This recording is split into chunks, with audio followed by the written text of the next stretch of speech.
Und zugeschaltet ist mir nun Alexander Peutz. Er ist der stellvertretende Bundesvorsitzende der Gewerkschaft der Polizei. Guten Abend. Guten Abend aus Potsdam.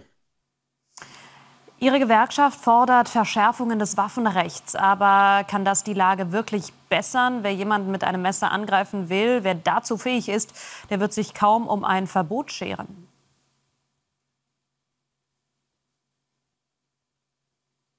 Wir haben in Deutschland ein Gewaltproblem und gleichzeitig ein Messerproblem.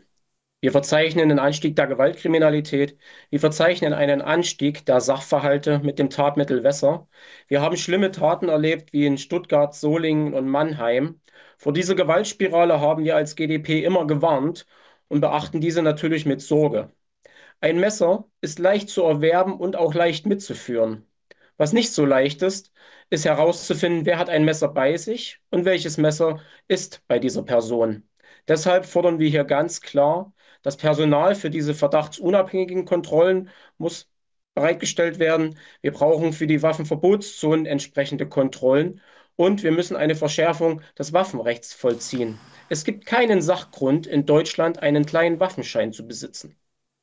Und der Anstieg ist ja wirklich dramatisch. Der Angriffe, wo ein Messer zum Einsatz kam, die Fälle von gefährlicher und schwerer Körperverletzung von 2022 auf 2023, ein Anstieg von fast 10%. Worauf lässt sich denn dieser Anstieg zurückführen? Wir sehen hier diese Gewaltspirale, die ich gerade schon angesprochen habe, nämlich nicht nur einfache Körperverletzungen, sondern gefährliche und schwere Körperverletzungen und das eben auch vermehrt mit dem Tatmittel Messer, weil es einfach leicht mitzuführen ist und leicht zu erwerben ist.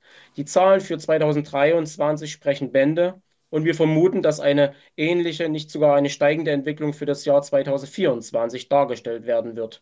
Wir müssen hier ganz klar auch auf Prävention setzen. Wir brauchen Anti-Gewalt-Kampagnen hier in Deutschland und wir müssen einen ganz klaren täterorientierten Ansatz fahren. Der Täter muss im Fokus der Sicherheitsbehörden stehen.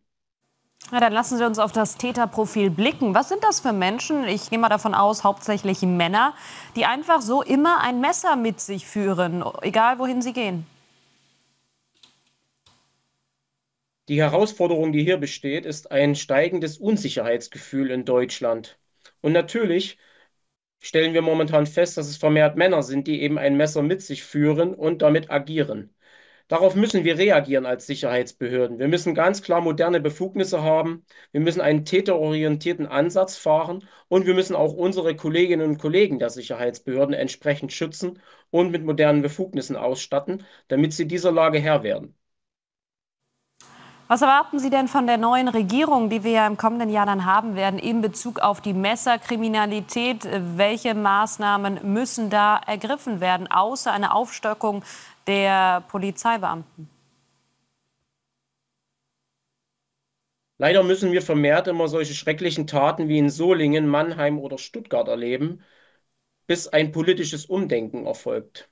Wir erwarten hier als Gewerkschaft der Polizei ganz klar ein Sicherheitspaket und nicht wie letztens ein Sicherheitspaketchen. Wir wollen hier ganz klare Maßnahmen, was die verdachtsunabhängigen Kontrollen betrifft.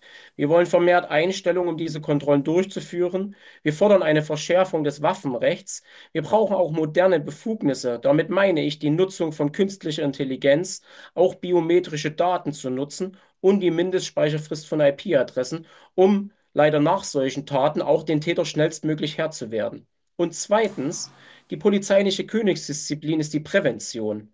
Wir fordern hier, wie schon in den letzten Jahren, Anti-Gewalt-Kampagnen und ein einheitliches Lagebild, was solche Straftaten betrifft.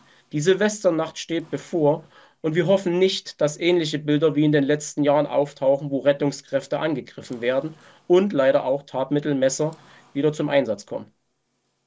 Und sagt Alexander Peutz, herzlichen Dank für dieses Gespräch. Vielen Dank, einen schönen Abend noch.